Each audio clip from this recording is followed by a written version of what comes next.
I look like an elf and a Grinch at the same time. Oh my goodness.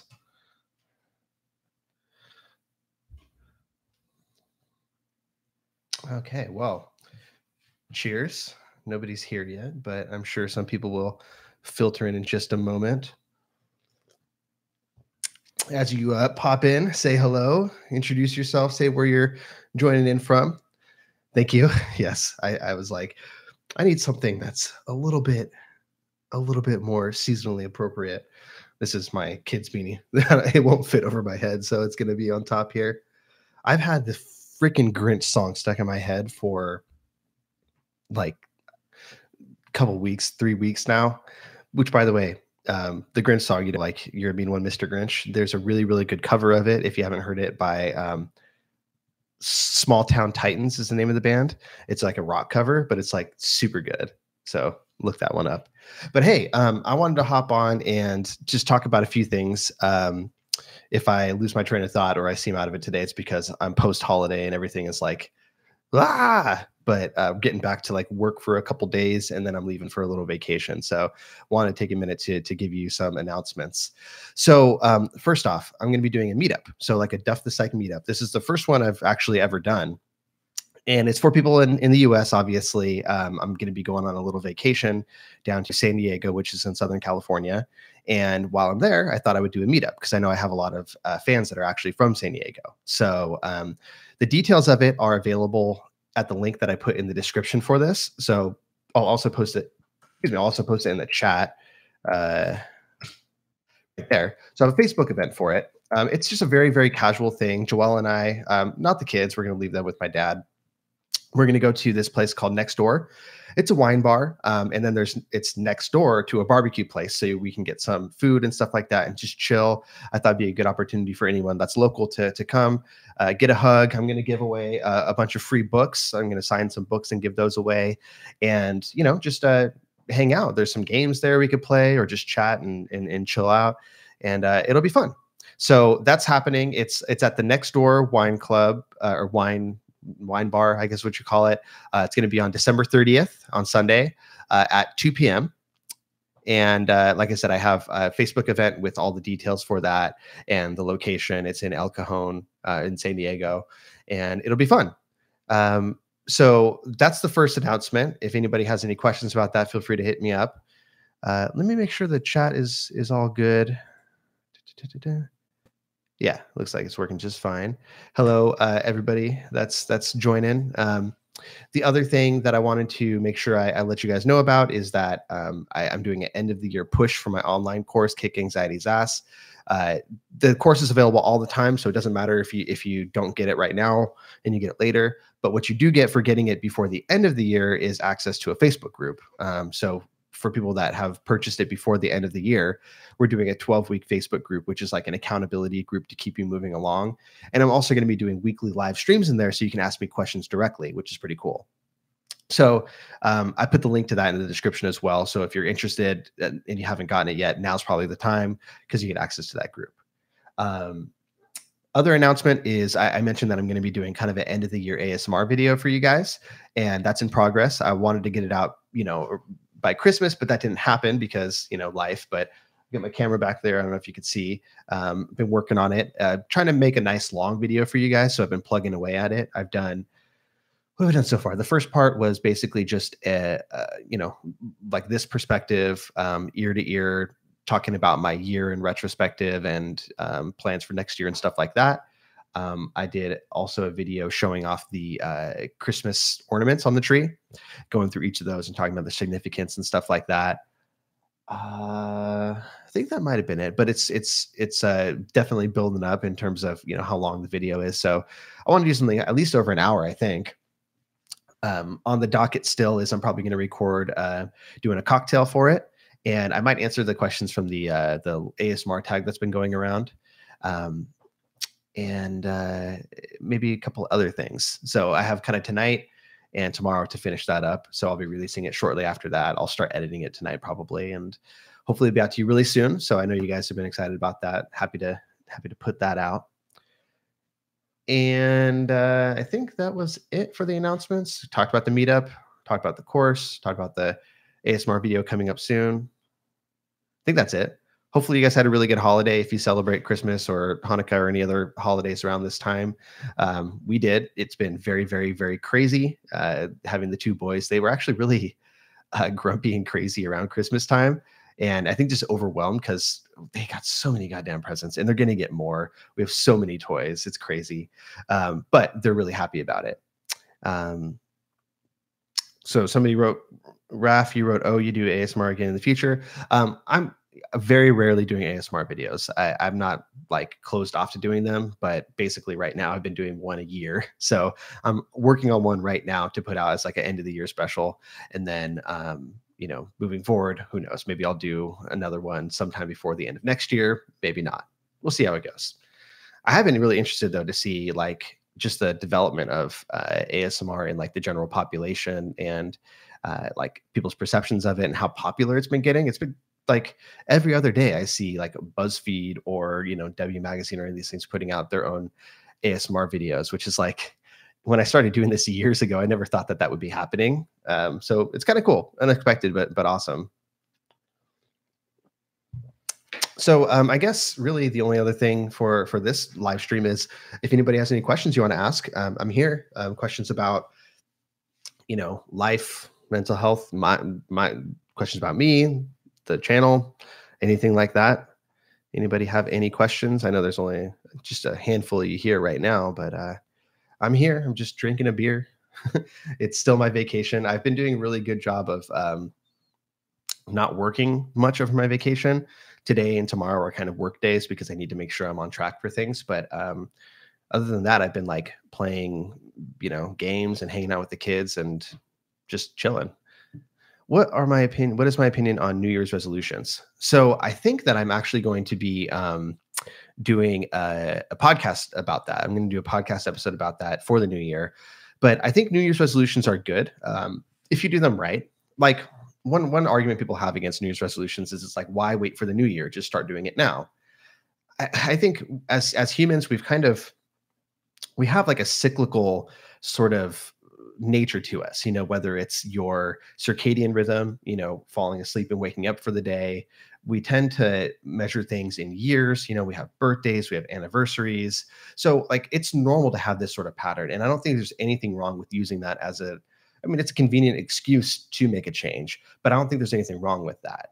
Now, using it as an excuse to just like do nothing for the rest of the year and like kind of put everything off for the last 4 months because the new year's coming up, I don't think so, but I think it's a good opportunity to check in with yourself, see what you've been doing, where you want to change course, what you want to keep doing. I think that's one of the most important parts about New Year sort of check-ins is also recognizing what you've done well, what you want to amplify, what you want to do more of. And then for New Year's resolutions, it's basically just like any sort of goal. I think that it's important to have an aspiration that you're working toward, but have it be something that's attainable, something that at least has measurable steps along the way, things that are reasonable. You know, if you say, okay, my New Year's resolution is I'm going to go to the gym every day. I'm going to stop eating this. I'm going to stop eating this. I'm going to make sure I do, you know, X number of gratitude things and blah, blah, blah, blah, blah. You kind of set yourself up for failure if you go that hard with it. You're going to be able to do it for a short amount of time, but then you're going to fall off because it's not sustainable. So instead, I kind of like having kind of aspirations. So maybe my aspiration is to become more physically fit or build better mindfulness practice or gratitude or reduce the impact of depression or anxiety, you know, something that's sort of an aspirational goal that you can use as your compass to work toward. And then kind of below that aspiration, having a few set points, like here's my first action that I could do toward that I can keep going with throughout the year. And maybe here's a few milestones that I'd like to work toward on that. So maybe one of the milestones would be, you know, maybe fitting in a certain pants that you have or something like that if you're trying to lose weight, or if you're trying to build like a journaling practice, like maybe one milestone would be, you know, have a month where I'm journaling at least every week or something like that. And those would be kind of milestones along the way. But again, you want to keep it reasonable. You can have sort of moonshot, like big, huge goals that you would like to get done. But those are things that you don't want to necessarily hold yourself to, because you might be really setting yourself up to feel bad when you don't reach those. But they would be sort of in a different category. Like wouldn't it be so cool if I could do this? And if there's an opportunity that presents itself, go for it. Sort of just setting that intention rather than saying, if I don't triple my income, I'm going to feel bad. And this is particularly important when people have things like depression, because when you have depression, if you feel very unmotivated, and then not doing things because you're unmotivated also makes you feel depressed, and it's like a cycle. So when you kind of put yourself out there and you say, okay, I'm going to make a change, but you make that change too big and set yourself up to fail, you kind of cyclically feel like you're proving yourself right. You go, see, there's no point in trying because you couldn't do this. And so you prove yourself wrong, or right rather, and then the cycle continues. So New Year's resolutions are amazing. They're great. Use it as an opportunity to check in, though. Don't just make the sort of like fad New Year's resolutions, the popular things. Actually take a moment to look at your year in review. What's gone well? What do you want to amplify? What has been something that you might be able to change? What are some things that you would like to build or improve upon for the next year? With those, write out what your sort of North Star aspiration is, and then go through and talk about a few basic points that you can try to hold yourself accountable to, and a few milestones that might help you realize that you're on track for that. So my long-winded answer to New Year's resolutions. Can I pay for a custom ASMR video? Not right now. I can't say that I will never do something like that again. But right now, like, my life is not very conducive to ASMR stuff. I mean, like, literally at this moment, on the other side of the house in our den, the door is closed and I have a nanny home who is hanging out with the kids. But like any moment in time, they could scream and go crazy, which, if I'm in the middle of recording something that requires quiet, requires, very careful conditions like an ASMR video does, that kind of blows the whole thing. Or at the very least, I have to like pause, stitch things together, all of that. And I don't have the mental bandwidth or the lifestyle, whatever you want to call it, like the situation that would really support that. So right now I'm not really interested in doing custom recordings, but maybe there's some point in time where I would. One of the things my wife and I are looking at in the next year is maybe getting a office space, like local office space. We moved in August, and the place we live in now is like an amazing town. We really feel like we want to stay here, and we're in kind of like a downtown area really close to it, so we walk everywhere right now. And we were thinking if we could find an office space that's like within walking distance that maybe we could split, that would really help us to pour more into our ambitions. And if something like that happened and I had like a dedicated recording space, that would be a great opportunity to do stuff like that. But I'm not so sure right now.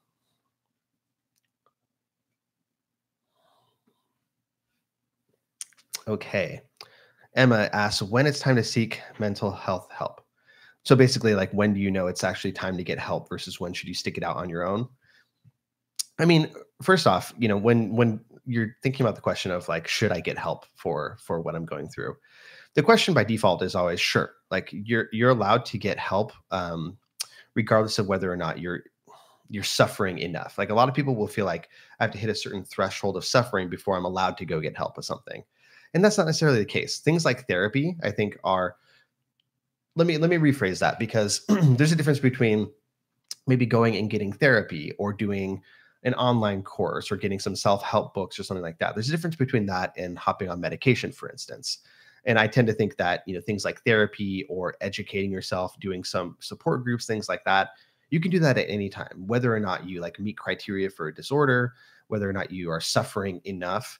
Medication is a little bit different because while it may be effective for people that have like sub-threshold mental illness, meaning it doesn't quite meet criteria for one of the mental illnesses in our book, it can help with that. But do you want to kind of play the cost and benefit with your body at that point? Most people don't, but that's a personal choice, of course. So really, it comes down to how whatever you're going through is affecting you. Like, is it affecting your ability to maintain relationships, romantic or friendships or familial relationships? Is it affecting the way things run in your household? Is it affecting your ability to participate at work or school or whatever your involvements are? Is it impacting your life in a significant sort of way? And if so, then you deserve to get help. And there are avenues to do that. So, it's a pretty simple idea. That's basically, is it impacting you? If so, yeah. And of course, for any of these things, I think one of the things that people mistakenly think is that, like, if they go to, say, a therapist and they're not suffering enough that they're going to be like ridiculed, like the person's like, why are you here? Of course, they're going to ask you why you're there, but they're not going to be saying like, you're not bad enough to be here. So what are you doing here? Even calling a therapist to say, this is what I'm going through. Do you think I should get help for this? Is this a good fit? That would be totally appropriate. So really, if you feel like you might need help, just go for it. Let's see what else. I want to thank you. I'm using your cocktails video for home bartending. Nice. Very good. Let's see. Any plans for a third baby? No, I actually, shortly after our second baby was born, I went and got a vasectomy. So I am no longer biologically able to have children. Does that mean that we will never, have any other children in our family in the future? Who knows? We might adopt someday, but right now, no. 2 kids is plenty enough for me. These 2 crazy boys are a lot, and I love them more than anything, but I don't want more kids than that. Let's see. Tips for self-motivation, having a tough time writing my dissertation. Okay, few things for self-motivation. So one is be really honest with yourself about the distractions that you have in your environment or in your life. I've made a video about this before, but a lot of times we reward ourselves for procrastination, meaning, you sit down, you go, okay, I'm gonna write my dissertation. I'm gonna start working on it.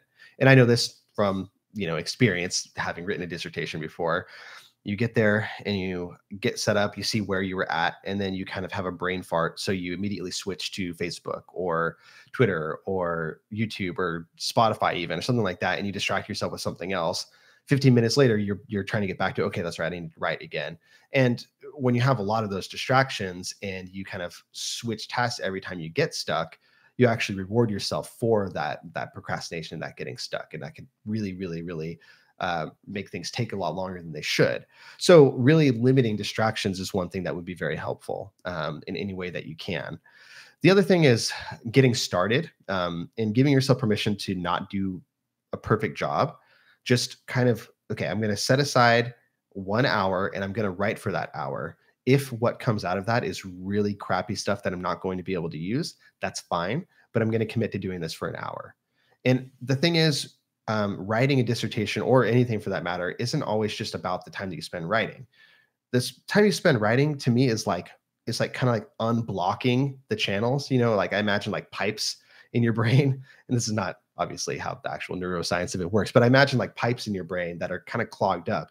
And in order to get that stuff loose, to get things flowing again, you just need to you need to write. And so you start doing that writing, you start actually putting some work into it, even if it's shitty work, then it kind of unblocks it. And when you're done with that, when you're done writing, when you're going on later, you're taking a shower or you're going for a walk or you're sitting there watching TV, the background thought process is still going to be happening. You're still going to be kind of mulling those things over and you're going to come to some realizations like, oh, I need to go write that down really quick because the gears are turning. And so it's not always about the time that you spend doing the thing. It's about the whole period of time, surrounding that, but you have to give yourself the chance to actually start. So, things like blocking out periods of time, for me, it makes a big difference to get out of the house. Sorry, I'm getting kind of a cough going here. So like if you were to go to the library, for instance, that's where I wrote a lot of my dissertation and other big things. So I'll get out, I'll go to the library where there are very little distractions. I have it on my calendar that I blocked out a certain amount of time, and I'm just going to work during that time. There's nothing else to do. And then after that, I'll leave it, and that's fine. Similarly, with my books, like it doesn't always have to be a library or something that's academic or like not fun. Like for me personally, you guys know, I like to drink beer, I like to drink wine, stuff like that. So I will take my notebook and go to the winery and sit down but okay, I'm going here, but while I'm here, I'm going to be outlining my next project. Like I did that the other day. I'm working on a workbook for anxiety. And so I brought my, legal pad and wrote pages and pages and pages of brainstorming while I was there sipping some wine. So blocking out a time that you go and do this can be very helpful too. And of course, the 5-minute rule is my go-to for motivation. When you're feeling like you just can't get started on something, do it for 5 minutes. Give yourself permission to do it for 5 minutes. And if after 5 minutes you can't bear it anymore, you're allowed to quit. but at least do it for 5 minutes. You can basically take anything for 5 minutes. And so what you find is you start for 5 minutes, but then you go 10 minutes, then you go 15, and you keep going, because once you get that ball rolling, it's not as bad. I'll take a few others. I can't stay for too much longer, but let's see here. Any advice for someone that wants to write a book? Yes, I have a video. Let me see if I can find it. I'll post it in the chat. I have a video about writing. There you go. I posted it in the chat. It is my best tips for writing books. Talk about a few things that really helped me out. One of which is basically, I always do a good outline, and then when I actually write, every time I stop writing, I think Hemingway had the advice of trailing off in the middle of a sentence so you can pick back up from there. I don't necessarily do that, but every time I stop writing, I at least put a couple bullet points of what I'm going to be writing next, so that when I get back into it, I don't have to review the past, like, 6 paragraphs to get back into the zone. So I write out, okay, here's what I'm going to focus on next, maybe the first sentence of that next thing, and then go from there. So that's one piece of advice, but definitely check out that video, because I already made one talking about, my best tips for writing books now that I've written a few of them. And then also, I do also have a video on this channel about self-publishing books. So if you're interested in self-publishing your own book, I have a video showing everything about how I did that. A little bit different now. The print-on-demand company, CreateSpace, which was an Amazon platform, they have been subsumed by KDP, which is the Kindle platform. So Kindle has both ebooks and print books now. The process is still very similar, but it's just slightly different in that way. Let's see. I'll take one more here. Why might silence cause me to have anxiety when I'm trying to focus and do work on the computer? I always need music or ASMR in the background. There's a lot of reasons that could be the case. So for some people, this is not about anxiety, but for some people with attention issues, they need a certain amount of stimulation in order to actually sort of focus their attention better. So you have somebody with ADHD, for instance. A lot of times people with ADHD will benefit from general background noise, usually not like music with lyrics or movies or something like that, but some sort of background input is enough to sort of help them focus. Because when you have a blank space, like a thing of like a blank field, and your attention is a spotlight, when you have ADHD, you don't know where to point that spotlight. You can't focus on the thing you're supposed to be focusing on very well. It kind of goes all over the place. It can hyper focus on something, but that might not be the thing that you're actually trying to focus on. And so when you have a certain amount of just background excitation, if you want to call it that, it sort of fulfills that hunger that your attention has to seek out other things. And so there's enough of that there that you're able to actually focus on what you're trying to focus on. So that can happen with attention. With anxiety, sometimes silence means thoughts, and people are on very bad terms with their thoughts. So, when you have blank space, your thoughts might kind of run wild because you never give yourself the chance to slow down and just be with your thoughts. And to someone with anxiety, those thoughts might be very, very mean to yourself, or very worry related. You might be thinking about potential scenarios. Oh, am I forgetting this? I should be doing this right now, blah, blah, blah, blah, blah, and really work yourself up. And so that silence is something that's like kind of a lightning rod for those thoughts and those worries. So that could be one reason why silence is difficult for people with anxiety. There's nothing wrong with background noise, or whatever works for you works for you. What I would say could also be helpful with that is trying to do a little bit of mindfulness practice. Mindfulness is sort of about cultivating the skill of sitting with your thoughts and kind of being present in the moment, and allowing your thoughts to flow through your mind instead of getting stuck, instead of going like, oh God, what was that? And then blowing it up. Just saying, okay, I had this thought. That's fine. I'm going to let that keep passing through. This is what I'm focusing on. To me, it's about efficiently letting that happen, about getting that distraction, seeing what it is, not judging it, not saying, oh God, you're so stupid for thinking of that, or oh God, you really need to focus on that. And then just kind of letting it go and getting back to whatever it was you were focusing on. It's something that takes practice, but not that much. Over a few weeks or months, you could really cultivate a good mindfulness practice, which will have an effect on that issue that you were talking about. So those are a couple reasons why that might happen. But of course, like I said, super individual. It could be any number of things as to why silence would be, uncomfortable and anxiety provoking for you. Okay, well, it's about 1:45 here, so I do need to stop the live stream. Got to get back to normal life. Thank you guys for chilling with me and hanging out with me. Good questions. So again, for those of you who didn't see at the beginning, the announcements are I'm doing a meetup in San Diego. I posted the information in the description of this video. So if you want to go to that meetup, you're more than welcome to. It doesn't cost anything, and in fact, you'll get a free book out of it. I'll sign a book for you, and we could hang out and talk and just chill. So that would be really fun. The online course, Kick Anxiety's Ass, we're doing a push for the end of the year. You can always get the course, but at the end of the year, if you get it before the new year, you'll get access to the Facebook group where I'll be answering questions each week, doing live streams. And then look out for the ASMR video coming up in the next few days here because I'm working on it right now. So have a good one. Happy holidays, everybody. Really good talking to you. And I'll do another live stream soon. All right. Bye.